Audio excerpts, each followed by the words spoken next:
মিথ্যা আমার নবীজির কাছে সবচাইতে ঘৃণিত একটা কি ছিল কাজ। নবীজি মিথ্যা কথা সহ্যই করতে পারতেন না। আমার নবীজি মিথ্যা কথা সহ্যই করতে পারতেন না। আম্মা জান আয়েশা হাদিস বর্ণনা করেছেন, নবীজি বলেছেন, মা কানা খুলুকুন আবগাদা ইলা রাসূলিল্লাহি সাল্লাল্লাহু আলাইহি ওয়াসাল্লাম মিনাল কাযিব, যে মিথ্যা কথা নবীজির কাছে সবচাইতে এটা ঘৃণিত একটা অপরাধ ছিল।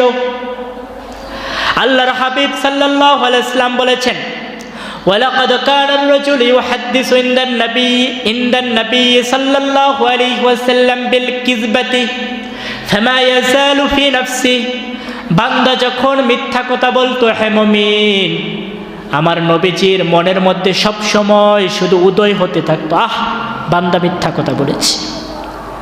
যখনই কোনো একটা বান্দা নবীজির সামনে মিথ্যা কথা বলতো, নবীজির মনের মধ্যে বারবার করে এটা উদয় হতো যে আহ বান্দা মিথ্যা কথা বলেছে, আহ বান্দা মিথ্যা কথা বলেছে।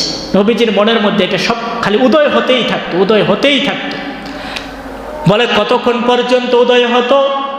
আল্লাহর হাবিব বলেছেন, হাত্তা ইয়ালামা আন্নাহু ক্বাদ আহদাসা মিনহা তাওবাতান, বান্দা যতক্ষণ পর্যন্ত ওই মিথ্যা থেকে তাওবা না করতো, ততক্ষণ পর্যন্ত নবীর কাছে ওই মিথ্যাটা তার অন্তরের মধ্যে বারবার উদয় হতে থাকতো।